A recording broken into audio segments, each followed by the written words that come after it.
तो झारखंड के बरहेट में सियासी पारा चढ़ता जा रहा है, जहां झारखंड के मुख्यमंत्री हेमंत सोरेन का सामना बीजेपी के उम्मीदवार गमलिएल हेम्ब्रम से है। बरहेट अब सत्ताधारी झारखंड मुक्ति मोर्चा और बीजेपी के बीच एक अहम युद्ध भूमि बन गया है, जहां दोनों ही पार्टियां इस महत्वपूर्ण सीट को हासिल करने के लिए पूरी ताकत झोंक रही हैं।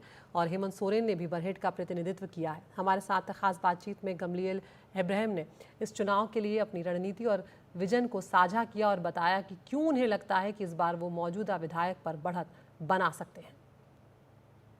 हम देख रहे हैं कि आप काफ़ी दूर दूर के गांवों में जा रहे हैं और लोगों को एक तरह से पारंपरिक वेशभूषा में संबोधित कर रहे हैं, पर लोग कहते हैं कि ये झारखंड मुक्ति मोर्चा का पारंपरिक गढ़ है और खुद मुख्यमंत्री यहाँ से चुनाव लड़ रहे हैं। क्या आपको लगता है कि आप उन्हें हरा पाएंगे इस बार? जी, मुझे नहीं लगता है कि मैं उनको हरा पाऊंगा, लेकिन बरहेट विधानसभा के 54 पंचायत और 618 गांव की जनता इस बार ठान चुकी है। चुनाव मैं नहीं लड़ रहा हूं, यहाँ बरहेट विधानसभा के दलित, शोषित, वंचित वर्ग लड़ रही है। और झारखंड सरकार ने जिस तरह से अपने आदिवासियत का, सोरेन गोत्र का लाभ उठा करके एक तीर धनुष जो पूजा पद्धति में उपयोग में आने वाला चिन्ह का उन्होंने उसको दिग्भ्रमित करके लाभ उठाया है, उसका आज जनता जवाब देगी और जनता तैयार है।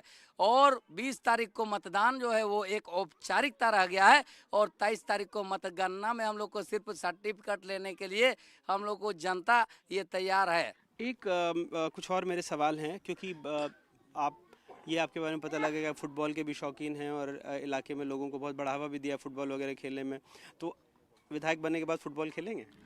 जी बिल्कुल, हमारे फुटबॉल पूरे हमारे स्वामी विवेकानंद जी ने फुटबॉल के खिलाड़ी के लिए कहा था कि जो फुटबॉल खेलते हैं तो सारा व्यायाम उनके लिए हो जाता है।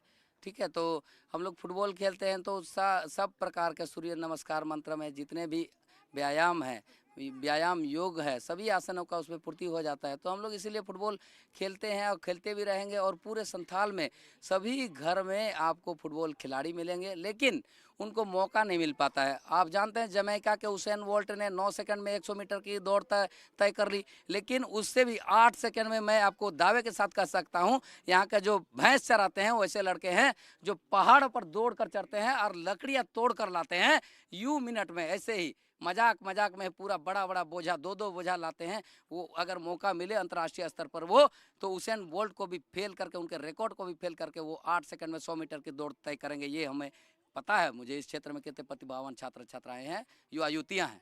आपके इलाके में और खास करके संथाल परगना में आपके पार्टी के बड़े नेता एक बार बार मुद्दा उठा रहे हैं कि बांग्लादेशी घुसपैठी आ रहे हैं।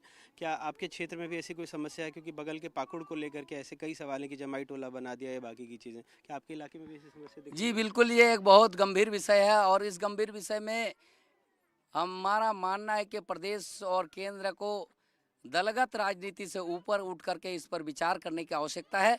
और उन घुसपैठियों को चिन्हित करके, जो अल्पसंख्यक समुदाय भी यहाँ पर, ऐसे अल्पसंख्यक समुदाय हैं जो यहाँ के मूलवासी हैं, खतियानधारी हैं, यहाँ मूलवासी के तौर पर यहाँ के भगत बनिया सभी लोग हैं, यहाँ के प्रिमिटिव टाइप के लोग हैं, संथाल के हैं, सभी लोग यहाँ मूलवासी के तौर पर है। और जो लोग बाहर से आते हैं उनके हकमारी का काम करते हैं। अगर मुस्लिम लोग आते हैं तो यहाँ के मूलवासी मुस्लिमों का हकमारी हो जाता है। तो इसीलिए इस पर गहन अध्ययन करके केंद्र और राज्य सरकार को दलगत राजनीति से ऊपर करके चिन्हित करके उन लोग को बाहर करने की आवश्यकता है, अति आवश्यकता है।